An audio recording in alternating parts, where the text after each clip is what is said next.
Hello and welcome back to my channel. So आज के इस वीडियो में हम अपनी सीडीपी की सीरीज को कंटिन्यू करेंगे। जो हमारी लास्ट वीडियो आई थी सीडीपी की, उसमें हमने डिस्कस किया था फैक्टर्स इन्फ्लुएंसिंग डेवलपमेंट, यानी कि विकास को कौन कौन से तत्व प्रभावित करते हैं। हमने उन सारी चीज़ों के ऊपर बात की थी। आज ये जो वीडियो है ये उसी वीडियो का सेकेंड पार्ट होने वाला है। एक बार फटाफट से रिकैप कर लेते हैं कि हमने उस वीडियो में क्या क्या देखा था। तो सबसे पहले जो विकास को प्रभावित करने वाले तत्व होते हैं वो 3 तरीके से होते हैं: न्यूट्रिशन और अर्ली स्टिमुलेशन और चाइल्ड हियरिंग प्रैक्टिस। न्यूट्रिशन मतलब कि प्रेगनेंसी के टाइम और बर्थ के बाद बच्चे को किस तरीके का फूड मिल रहा है। उसके बाद नेक्स्ट है अर्ली स्टिमुलेशन, यानी कि एक्सरसाइजेस या फिर बच्चे के ऊपर क्या इम्पैक्ट पड़ रहा है चीज़ों का, वो समाज में रह के, वातावरण में रह के कितनी जल्दी अपने एनवायरनमेंट को ग्रैब कर रहा है, उसकी कितनी एबिलिटी है, वो सारी चीज़ें भी उसके विकास को प्रभावित करती हैं। उसके बाद है चाइल्ड हियरिंग प्रैक्टिस, यानी कि बच्चे को किस तरीके से पाला गया है, उसका पालन पोषण किस तरीके से हो रहा है। इसमें हेरिडिटी और एनवायरनमेंट भी आपका इसी में आ जाता है। उसके बाद हमने जो फैक्टर्स हैं ग्रोथ एंड डेवलपमेंट को इन्फ्लुएंस करने वाले, उनको हमने 2 पार्ट्स में बांटा है, इंटरनल फैक्टर्स और एक्सटर्नल फैक्टर्स। तो लास्ट वीडियो में हमने इंटरनल फैक्टर्स के ऊपर डिस्कस कर लिया था। एक और बार मोटा मोटा हम देख लेते हैं। तो सबसे पहले हमने बात किया था हेरिडिटी। हेरिडिटी के अंदर आपके जीन्स आ जाएंगे, बेबी का बेस कैसे बनता है, उसका नेचर कैसा होगा, ये सारी चीज़ें क्या है हमारे जीन से आती हैं। उसके बाद आता है कि जो शिशु होता है, जो बेबी होता है, उसका जो डेवलपमेंट है, ग्रोथ है, वो मम्मा के वॉर्म से ही स्टार्ट हो जाता है। उसके बाद है उसकी इंटेलिजेंस, बुद्धि, स्वभाव, डील डॉन यानी कि फिजिकल स्ट्रक्चर। उसके बाद उसका कलर, हेयर कलर, आईज का कलर, हाइट, ये सारी चीज़ें भी क्या है हेरिडिटी पे डिपेंड करती है। देन हमने देखा था बायोलॉजिकल फैक्टर्स, जिसमें हमारे शरीर की बनावट आती है, संरचना, डील डॉल जिसको हम बोल सकते हैं। उसके बाद नर्वस सिस्टम, जिसका स्ट्रक्चर इस तरीके से होता है, जिसका संबंध हमारे नर्वस सिस्टम का संबंध हमारे मस्तिष्क और रीढ़ की हड्डी से होता है। यानी कि अगर बच्चे के सर में या फिर रीढ़ की हड्डी में किसी भी तरीके की चोट लगती है तो भी वो है उसके डेवलपमेंट को प्रभावित करती है। जब मतलब कई बार ऐसे होता है कि बच्चे को चोट लग जाती है, कोई ऐसा इंसिडेंस हो जाता है जिसकी वजह से वो विकलांगता उसके अंदर पैदा हो जाती है, तो वो भी उसके डेवलपमेंट को अफेक्ट करती है। उसके बाद अपंगता, जैसे कि मैंने अभी बताई, शरीर की बनावट, संरचना, डील डॉल, स्वास्थ्य बच्चे के विकास में नकारात्मक प्रभाव यानी नेगेटिव इम्पैक्ट नहीं डालते हैं, लेकिन यदि उनमें कोई अपंगता हो तो वह बच्चे को प्रभावित कर सकती है।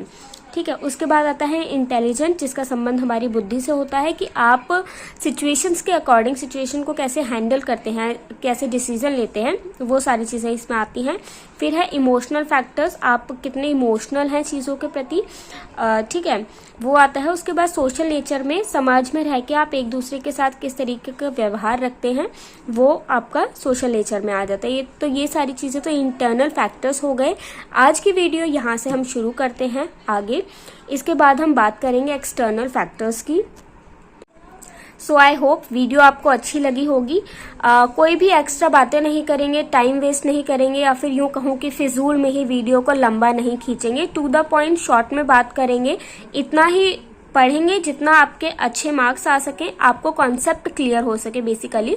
तो देखते हैं एक्सटर्नल फैक्टर्स। तो आप मेरे लिए कर सकते हैं कि मेरे चैनल को आप सब्सक्राइब कर सकते हैं, आप मुझे मोटिवेट कर सकते हैं, मेरी वीडियोस में कमेंट करके आप फीडबैक दे सकते हैं कि आपको वीडियोस कैसे लगी, क्या क्या इम्प्रूवमेंट करने चाहिए। जो भी आपका नेगेटिव पॉजिटिव जैसा भी आपका फीडबैक है, आप वो मेरे साथ कमेंट सेक्शन में शेयर कर सकते हैं। एंड यस, वीडियो अच्छी लगे तो प्लीज़ शेयर ज़रूर कर देना, क्योंकि यूट्यूब पे आपको कोई और ये सारी नोट्स वगैरह प्रोवाइड नहीं कराएगा जहाँ तक मुझे पता है। तो as a friend, as a guider आप मेरे को सपोर्ट कर सकते हैं। तो यहाँ पे सारी ऑथेंटिक चीज़ें मिलती हैं, इसलिए मैं आपको बोल रही हूँ, बाकी आपकी चॉइस है। ओके, बाकी I think I am deserving to. तो वापस आते हैं वीडियो पे। सो एक्सटर्नल फैक्टर्स की अगर हम बात करें तो कौन कौन से तत्व हैं जो विकास को प्रभावित करते हैं। तो सबसे पहले आता है environment inside the womb. Mother के टमी में जब बेबी होता है तो आपको पता है, हमने पीछे पढ़ा है कि वो तब डेवलप होता है, उसके अंदर तब वृद्धि हो रही होती है। तो वूम्ब के अंदर उसको कैसा एनवायरनमेंट मिलता है वो भी उसको क्या है प्रभावित करता है। वूम के अंदर एनवायरनमेंट का मतलब है कि प्रेगनेंसी के टाइम पे मदर को किस तरीके का एनवायरनमेंट मिलता है। अगर मदर हैप्पी है तो उसका हैप्पी इम्पैक्ट बेबी के ऊपर पड़ता है। अगर मदर के साथ कुछ नेगेटिव चीज़ें बाहर हो रही हैं, तो मदर खुश नहीं है, तो भी उसका एनवायरनमेंट वूम्ब पे जो है वो नकारात्मक प्रभाव पड़ता है। ठीक है, उसके बाद आता है सेकंड हमारा पॉइंट, फिजिकल और mental health of mother during pregnancy. जैसे कि इसको हम ऊपर वाले पॉइंट से रिलेट कर सकते हैं कि प्रेगनेंसी के टाइम पे मदर को जिस तरीके का एनवायरनमेंट मिल रहा है, उसकी फिजिकल हेल्थ कैसी है, उसकी मेंटल हेल्थ भी बच्चे को प्रभावित करती है। उसके बाद थर्ड पॉइंट है सिंगल चाइल्ड और multiple child getting nourished in the womb. अगर वॉर्म के अंदर सिंगल बेबी है या कई बार ट्विंस होते हैं, तो वो चीज़ भी उनको प्रभावित करती है। लाइक मदर को उनके अकॉर्डिंग फिर न्यूट्रिशन चाहिए होता है। अगर सिंगल चाइल्ड है तो मदर को उसके अकॉर्डिंग न्यूट्रिशन चाहिए। अगर 2 चाइल्ड हैं तो ऑब्वियसली उसको भी तो न्यूट्रिशन चाहिए ना, तो फिर उनको इक्वल ही नरिश्ड करने के लिए ये सारी चीज़ें जो है वो भी बेबी को जो है वो इफेक्ट करती है। उसके बाद है fourth, quality and quantity of nutrition. ये मेन पॉइंट है, क्वालिटी यानी कि किस तरीके का भोजन माता को मिल रहा है और कितनी क्वांटिटी में मिल रहा है, वो भी बच्चे को प्रभावित करता है। उसके बाद फिफ्थ पॉइंट है whether or not the embryo has been subjected to harmful radiations or rays. ये क्या है? रेडिएशंस का मतलब हमारे यहाँ पे है चंद्र ग्रहण, सूर्य ग्रहण। जैसे कि आपने देखा होगा कि जब सूर्य ग्रहण पड़ता है, चंद्र ग्रहण पड़ता है, तो उसका बेबी के ऊपर कुछ प्रभाव पड़ता है, वो हार्मफुल रेडिएशंस होती हैं। या यूँ कहें कि आजकल हॉस्पिटल्स में भी कई सारी ऐसी मशीन्स होती हैं, टेस्ट होते हैं जो कि जिनमें से हार्मफुल रेडिएशंस निकलती हैं। अगर बच्चा उनके टच में आता है तो उस रेडिएशंस का प्रभाव बच्चे पे नेगेटिव पड़ता है। ठीक है, उसके बाद नेक्स्ट हमारा 6 पॉइंट है नॉर्मल और एबनॉर्मल डिलीवरी। डिलीवरी किस तरीके से हो रही है, नॉर्मल डिलीवरी है या एबनॉर्मल डिलीवरी है, तो उसका भी प्रभाव बच्चे के विकास में पड़ता है। उसके बाद नेक्स्ट है 7th, any damage or accident to the baby in the warm.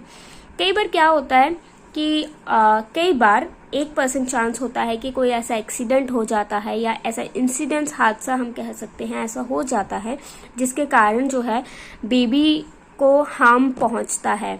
Like for example मान लीजिए मदर का पैर फिसल गया या किसी भी तरीके की चोट लग गई, तो उसका प्रभाव जो है वो बेबी को पड़ेगा। ठीक है, जैसे कि मैंने बताया कि अगर बेबी को मदर को प्रभाव पड़ता है या बेबी को किसी भी तरीके की चोट लग जाती है या कुछ भी मतलब ऐसी चीज़ें, एक्सीडेंट हो सकता है, तो उसका प्रभाव पड़ता है। जैसे हमने पीछे डिस्कस किया था अपंगता या फिर नर्वस सिस्टम वाला पॉइंट जो था, उसको आप यहाँ पे कनेक्ट कर सकते हो। देन आपका 8th पॉइंट है एनवायरनमेंट अवेलेबल आफ्टर बर्थ। इससे पहले के जो पॉइंट थे वो हमारा प्री बर्थ वाले पॉइंट्स हमने डिस्कस किए थे। अब ये आफ्टर बर्थ वाला पॉइंट है कि जन्म के बाद बच्चे को किस तरीके का वातावरण मिल रहा है। Accident and incidents in life. यदि देखिए, अगर बच्चे को बाहर आने के बाद भी एकदम अच्छा एनवायरनमेंट मिल रहा है, उसको एकदम क्वालिटी लाइफ मिल रही है, तो उसका जो ग्रोथ है वो एकदम अच्छे से होता रहेगा। बट बर्थ के बाद उसके साथ कोई एक्सीडेंट हो जाता है, कोई इंसिडेंट्स हो जाता है, तो उसका भी नकारात्मक प्रभाव उस पर पड़ता है। Then quality of physical environment, उसको किस तरीके का एनवायरनमेंट मिल रहा है। यहाँ पे हम कह सकते हैं कि एक बच्चा ऐसा है जो अच्छे फैमिली से बिलोंग करता है और एक बच्चा ऐसा है जो स्लम फैमिली से बिलोंग करता है। देन नेक्स्ट है quality of medical care and nourishment. Like बच्चे को कैसी हेल्थ केयर मिल रही है। जैसे कि यूँ तो आजकल गवर्नमेंट ने सभी लोगों के लिए इक्वल फैसिलिटीज़ की हुई हैं, पर कई बार ऐसा होता है कि बच्चे को बीमारी के टाइम पे जो मेडिकल केयर उसको चाहिए होती है वैसी उसे नहीं मिल पाती है, तो उसका भी प्रभाव पड़ता है। Then social and cultural environment, किस तरीके का बच्चे को प्रोवाइड किया जा रहा है। तो ये सारी ओवरऑल चीज़ें थी जो बच्चे के हेल्थ और डेवलपमेंट को प्रभावित करती है। उसके बाद अगर हम कुछ और एक्सटर्नल फैक्टर्स की बात करें तो सबसे पहले आता है parental and family care received by a child. Like अगर न्यूक्लियर फैमिली है या जॉइंट फैमिली है, दोनों ही फैमिली में जो बच्चे को उसका पालन पोषण होता है उसमें डिफरेंस होता है। लाइक आप में से बहुत सारे बच्चे जो होंगे वो अपने पेरेंट्स के साथ रहते होंगे और बहुत सारे ऐसे होंगे जिनकी जॉइंट फैमिली होगी। तो जॉइंट फैमिली में रह के बच्चे को कॉर्पोरेट टीम वर्क, एक दूसरे के लिए सहानुभूति और लव एंड केयर वाली जो चीज़ें होती हैं वो ऑटोमेटिक बच्चे में आ जाती हैं।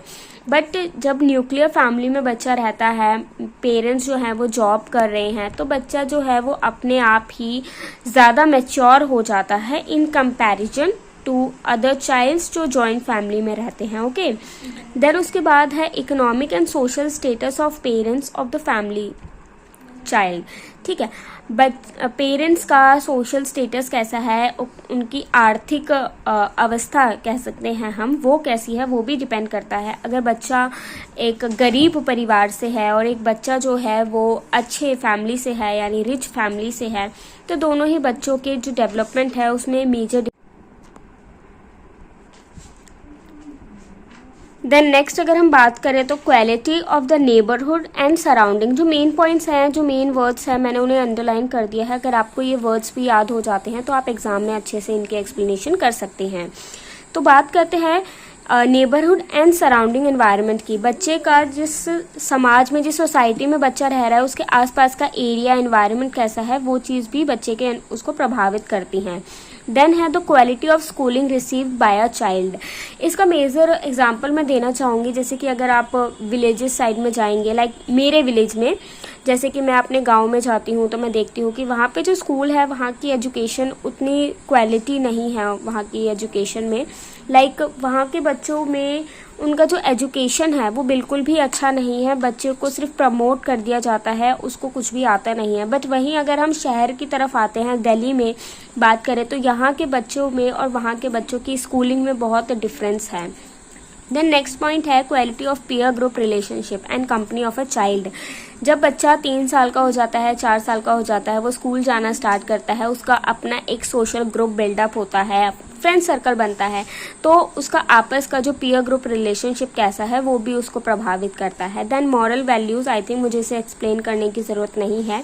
Then caste, religion, nationality and citizenship. बच्चा किस कास्ट का है, वो उस कास्ट के कल्चर को अडॉप्ट करता है। जो रिलीजन का है वो उसको अडॉप्ट करता है। देन नेशनैलिटी, बच्चा कहाँ का नेशनैलिटी ले रहा है, इंडिया का, यूएस का, कनाडा का, तो वो चीज़ भी उसको प्रभावित करती हैं।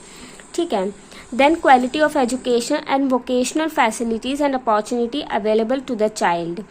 लाइक बच्चे को कौन कौन सी अपॉर्चुनिटीज़ मिल रही हैं। बहुत सारे बच्चे ऐसे होते हैं जिनको एजुकेशन तो अच्छी मिलती है, सारे रिसोर्सेज अच्छे मिलते हैं, पर उन्हें अपॉर्चुनिटीज़ नहीं मिल पाती हैं, तो इसकी वजह से वो आगे ग्रो नहीं कर पाते हैं।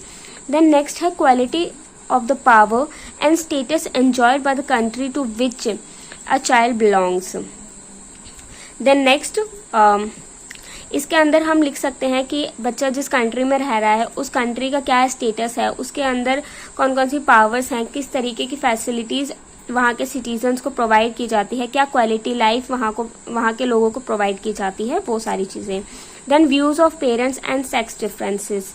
लाइक पेरेंट्स का व्यू, बहुत सारे जो पेरेंट्स होते हैं वो इक्वली ट्रीट करते हैं, चाहे लड़का हो चाहे लड़की हो, पर बहुत सारे ऐसे नहीं होते हैं। तो पेरेंट्स का क्या नज़रिया है, उनकी क्या थिंकिंग है, वो भी बच्चों को प्रभावित करती है, उनके विकास में प्रभावित करती है। तो ये कुछ मेजर पॉइंट्स थे जो बच्चे के विकास को प्रभावित करते हैं। आई होप मैंने इसमें सारी चीज़ें कवर कर दी हैं।